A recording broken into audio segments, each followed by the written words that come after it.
This is the West Virginia Capitol Report. Funding for the West Virginia Capitol Report is brought to you by Mark A. Hunt and Associates and by the AFL-CIO of West Virginia. Hello, everybody, and welcome to this week's edition of the Capitol Report. I'm Bill Laird along with Dave Perry, and we're coming to you from the state capitol here in Charleston. The West Virginia legislature meeting in regular session at this time, and a lot of important issues affecting the lives of citizens of West Virginia currently pending before the state legislature. And perhaps nothing more important at this time than matters related to our public education system in the state of West Virginia.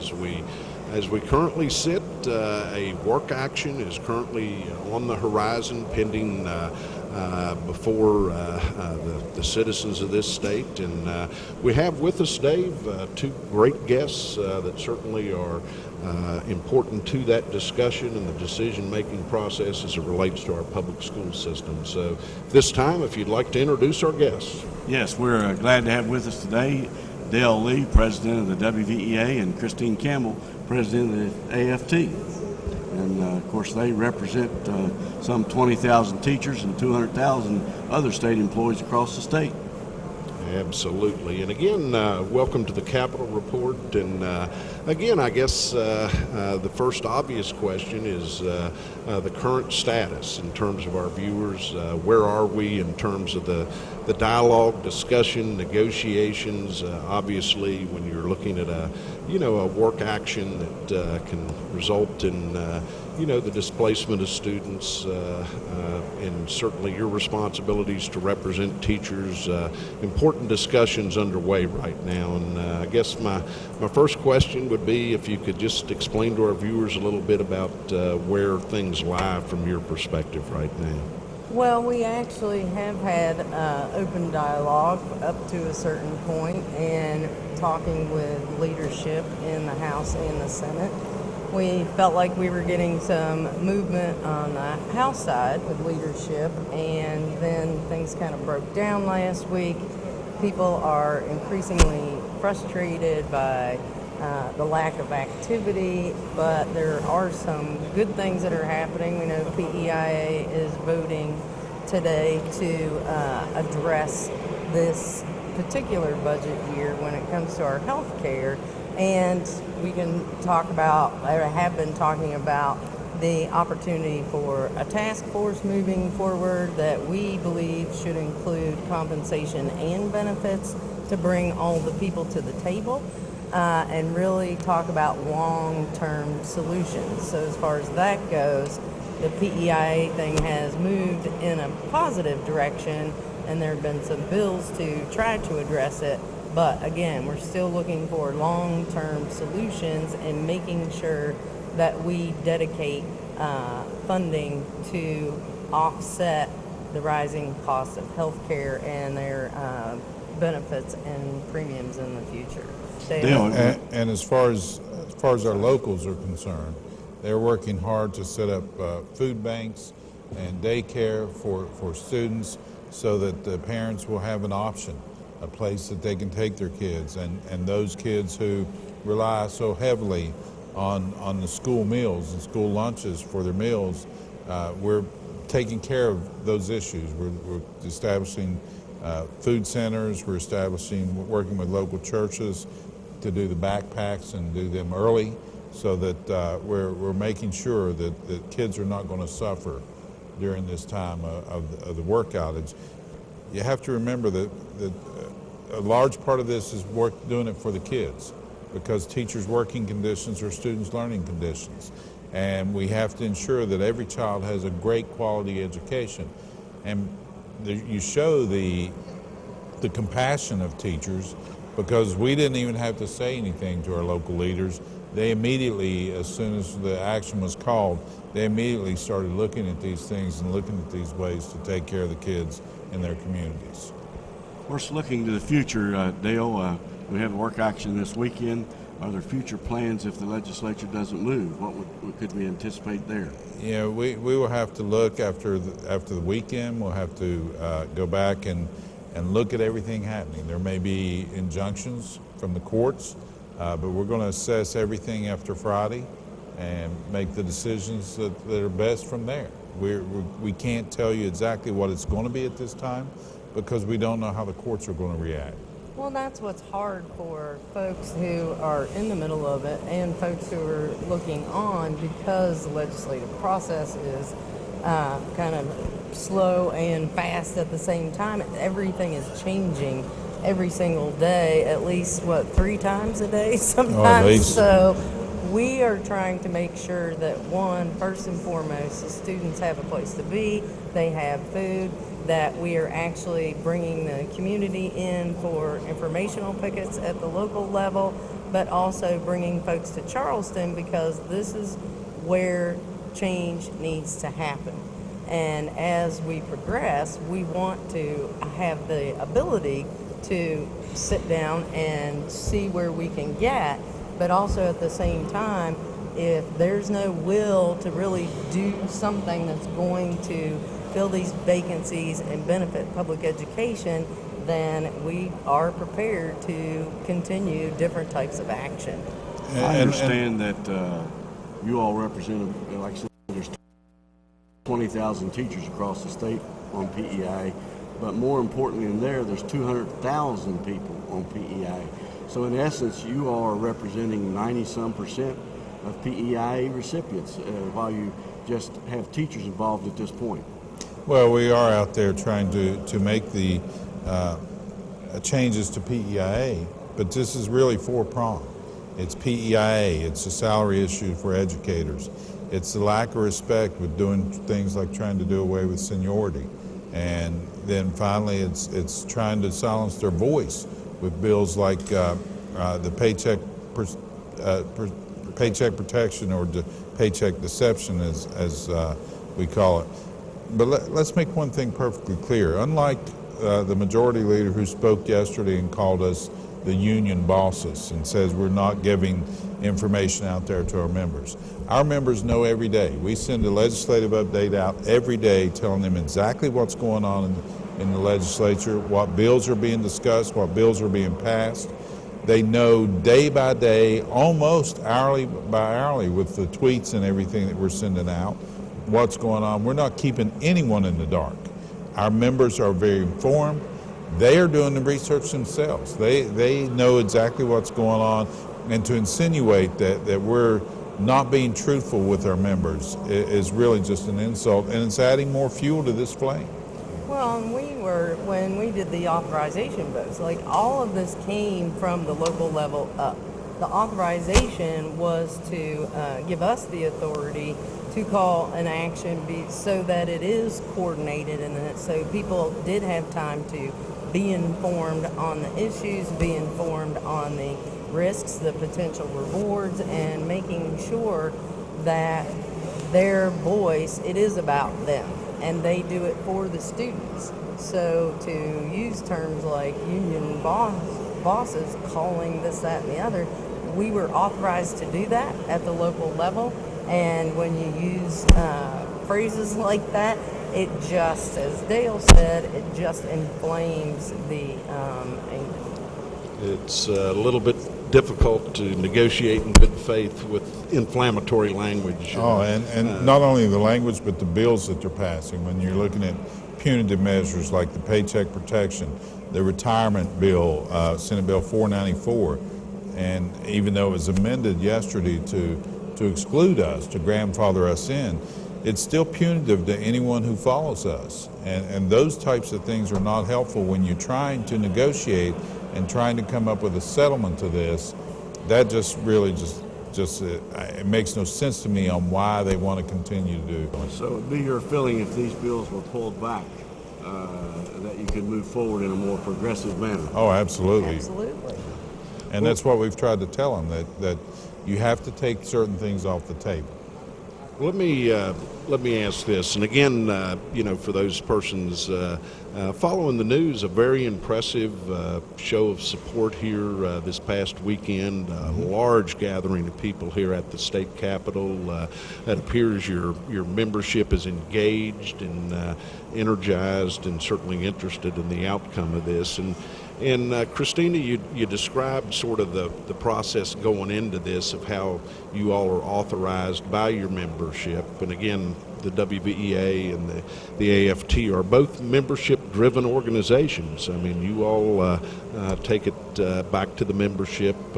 Assuming that you're able to arrive at the parameters of some decision, describe how that goes back down and then comes back up again. Let's say that between, let's say, Friday, you come up with some type of compromise potential. Is there a way in which your membership validates that, or are you all authorized to negotiate on their behalf?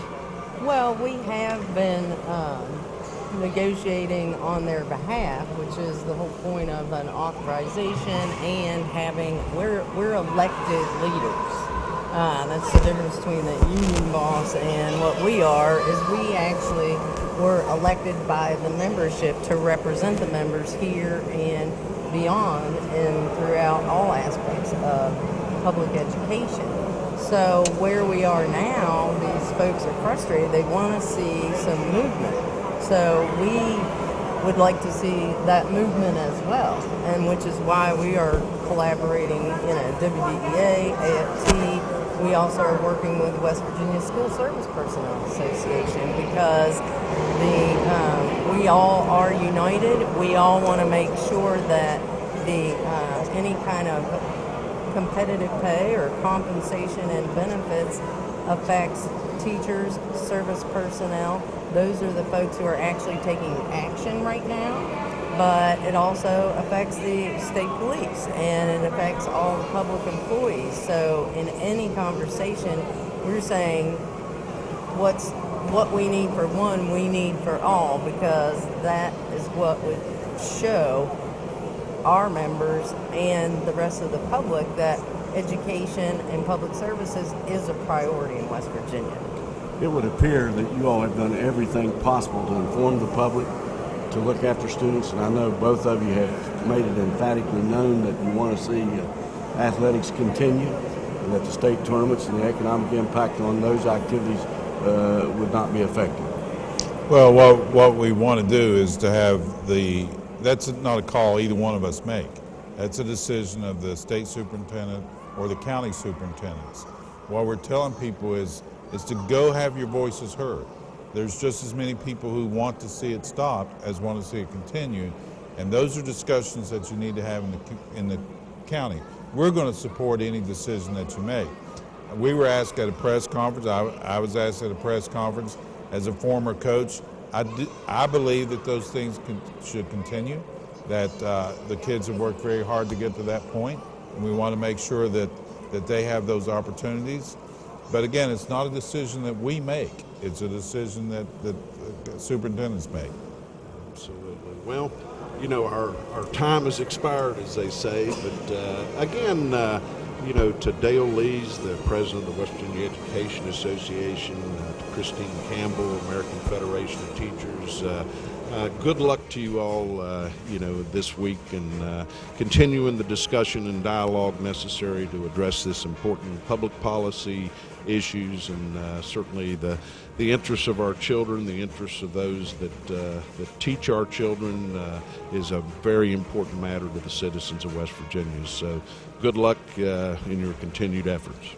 Thank you for having us. Thank you. Okay, we're going to go ahead and take a quick break and be right back to the Capitol Report, so stay with us, everybody. This is the West Virginia Capitol Report. Funding for the West Virginia Capitol Report is brought to you by Mark A. Hunt and Associates and by the AFL-CIO of West Virginia. Hi everybody, I'm Tom McGee. It's dangerous out there. If you get hurt, shift the odds in your favor.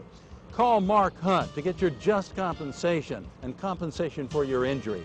And if you have any criminal charge or if you get a DUI, be sure to call me at 304-642-6160. The law firm of Mark Hunt and Associates, specializing in personal injury, DUI, and criminal defense. 304-344-1800.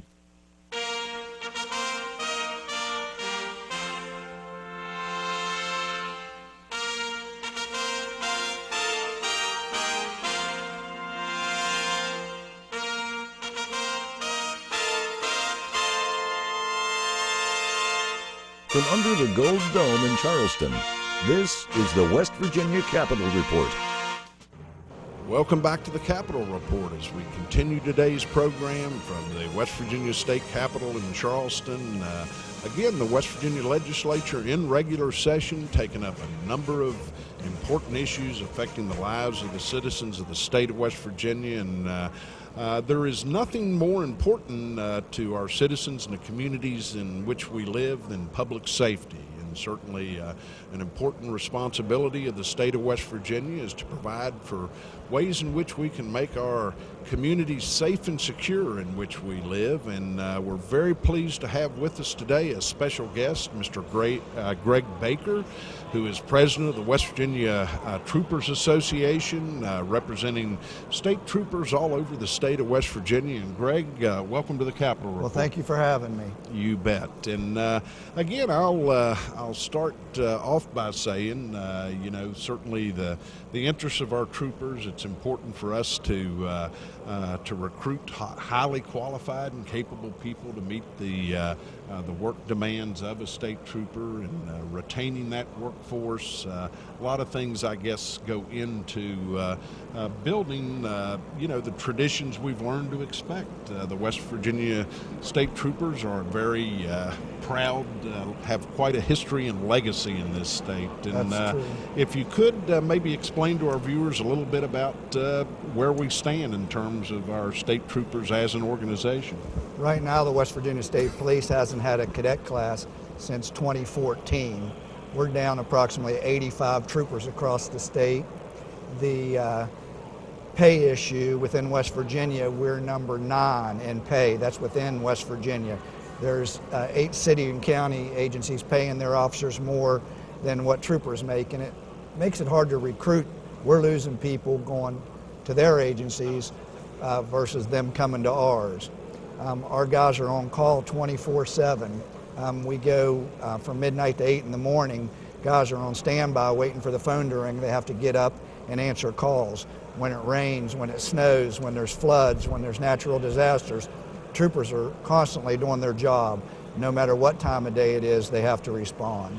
Absolutely. I understand that the expedited trooper class or cadet class may be different than what has been in the past. Yeah, they're trying to have an accelerated class, which means that the officers that are in that class are already certified police officers, city or county or municipalities, and it's a shorter class versus what a traditional trooper class, cadet class would be. Greg, do you see this being a hindrance or an advantage, or what are the disadvantages to this?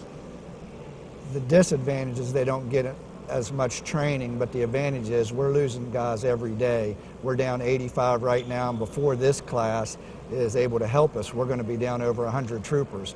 We're hemorrhaging right now, and we have to have troopers, so we got to get these positions filled.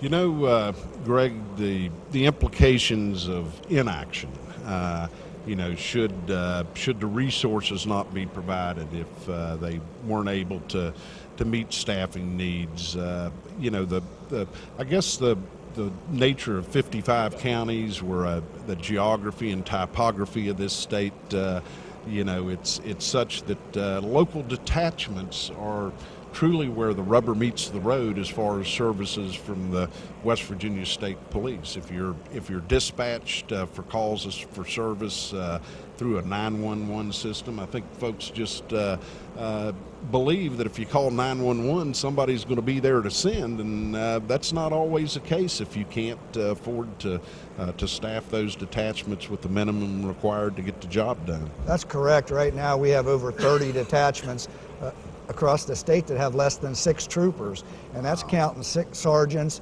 corporals, boot troops, and when you put in vacation time and sick time, and sometimes counties go without troopers working. We've got to have enough troopers to cover each county 24 hours if it was up to me. Of course, don't want to put you on the spot with the colonel, but you participated in the rally this weekend and have spoke out for the troopers, and of course, we see that school teachers and service personnel are taking action. Do the troopers anticipate any kind of action? We're going to do the job like we always do. When it rains, we do the job. When it snows, we do the job. Colonel Cahill's doing everything he can do to keep us out there doing the job with a limited number of people we have. We're not going to quit doing our job. You know, in the middle of the night when you call, we're going to come. You know, it doesn't matter what the situation is. West Virginia State Police are going to be there. You know, if you look at the criminal justice system, for example, I'm aware there's a long-standing problem as far as pay issues for our state correctional officers in facilities throughout the state. And, you know, there is sort of a criminal justice system of which the state police is an important part of that system. And do you all have certain things built in to your pay structure, such as longevity pay or pay increments, rank interval pay? I guess, you know, there's a base salary, but yet there's other components of compensation structure that feed into that some way, I suppose. Yeah, when you get hired as what we call as a boot trooper or a trooper, in 3 years you can promote up through the ranks up to corporal, and after corporal, you usually get corporal in 9 years, then you have to test to go above that. So then you have sergeant, first lieutenant, second lieutenant, and on up. But up to corporal, it's automatic step increases, and after that, it's based on a test. I see. Okay. Well, you know, again, current challenges, you know, a raging opioid problem throughout the state of West Virginia. We've seen in terms of natural disasters, flood disasters, things that you know, can certainly place increased demands for state troopers, site-specific, depending on what it is that occurs each and every day. So there's really no substitute for a adequately funded statewide law enforcement agencies such as the state police. What about things like the condition of your fleet, a lot of the other things that affect the lives of troopers every day? Are we able to properly equip our current workforce, or where are we on that? Our automobile situation has been taken care of through the legislature, has provided dedicated funding for that. And if you notice, our fleet of cars is starting to get where it needs to be. PEIA problem for troopers like it is for teachers. Our civilians are some of the lowest paid people in the state, and they have to pay into PEIA, and that benefits they get back and the cost of it going up is just staggering. And again, support staff, civilians, the forensic lab personnel. I know for a number of years they were chronically underfunded in the state police lab. A lot of issues is there currently legislation pending somewhere to address this problem? There's legislation pending to get our pay where it needs to be. And as far as, like I told you already, they took care of our automobiles and our through the legislature. Absolutely. Well, Greg Baker, again, President of the West Virginia Troopers Association, we thank you for taking the time to join us here today on the Capitol Report, and good luck with your efforts representing the interests of state troopers statewide. Thank you very much. This is the West Virginia Capitol Report. Funding for the West Virginia Capitol Report is brought to you by Mark A. Hunt and Associates and by the AFL-CIO of West Virginia. Hi everybody, I'm Tom McGee. It's dangerous out there. If you get hurt, shift the odds in your favor. Call Mark Hunt to get your just compensation and compensation for your injury. And if you have any criminal charge or if you get a DUI, be sure to call me at 304-642-6160. The law firm of Mark Hunt and Associates, specializing in personal injury, DUI, and criminal defense. 304-344-1800.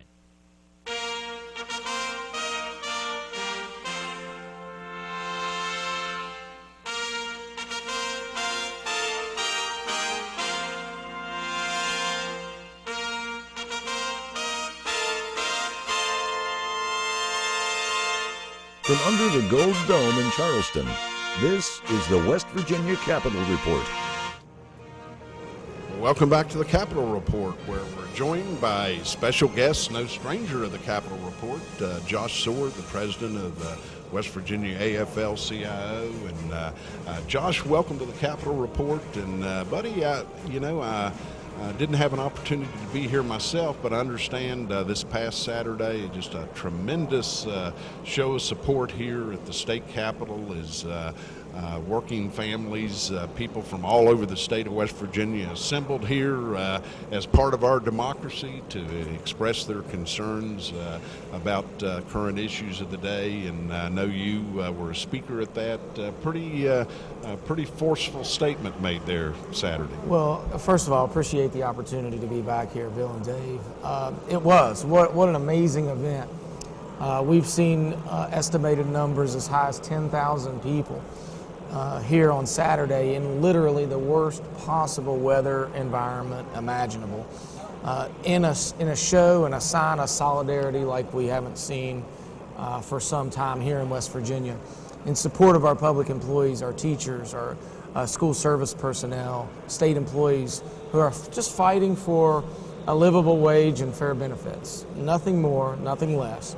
And it's a shame that it has to come to these kind of acts, but I'll tell you, it was really inspiring to be a part of this program, and people are energized and motivated right now. And I think we have a real opportunity to make some positive changes, not only the remainder of this legislative session, but also leading up and through the election in November. Because remember, elections have consequences, and we're dealing with that right now. We have an opportunity to change the makeup of this legislature in November so we can get people that truly care about working families making good decisions from leadership positions.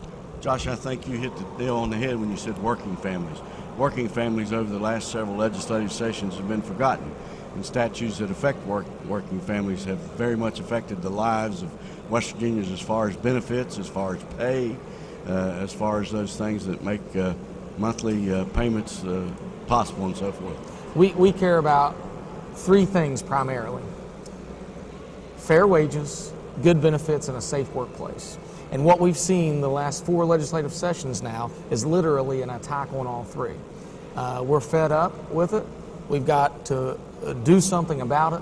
And the best way to do something about it is to educate the citizens of West Virginia so that they know when they go to the ballot box in November, they have an opportunity to choose somebody that's either with them or against them. We want the people that are with us to be elected in November. You know, in some ways, it'd be nice to think that the only thing that's happened is your interests have been forgotten. I think it can better be described as being run over top of. And, you know, it seems to me that, you know, part of our mountaineer heritage, we're easygoing people, but you can only take so much, perhaps. And sort of at that rally, you kind of got a sense that people say, hey, this has gone far enough. My interests need to be represented in these halls. It was truly a testament to how worked up people are over this. I mean, it was literally 35 degrees, pouring down the rain, and there was possibly 10,000 people out there supporting, you know, this movement that we have going. So it really is a powerful time for working families, and I think our voice has an opportunity to become even more powerful if we elect the right people in November. Josh, you're talking about the action on Saturday. Of course, there's a work action plan for Thursday and Friday. Do you anticipate a large number of persons showing up here at the Capitol during that process? I suspect we'll see quite a few teachers and school service personnel making their voices heard this Thursday and Friday, which is good. They need to be here. The people who are voting against them should look these people in the eye and explain to them why they don't support fair wages and good benefits. It's only fair that those people who are against these public employees look them in the eye and tell them that. Absolutely. With Josh Sword, again, you know, we certainly appreciate you taking time out to stop by and talk to us here on the Capitol Report, and continue the good fight, my friend. Thank you, Bill. Appreciate it. Okay, and that's going to do it for this week's edition of the Capitol Report. On behalf of my broadcast partner, Dave Perry, I'm Bill Laird, thanking you all for tuning us in each week on the West Virginia Capitol Report. Have a good week, and goodbye, everybody.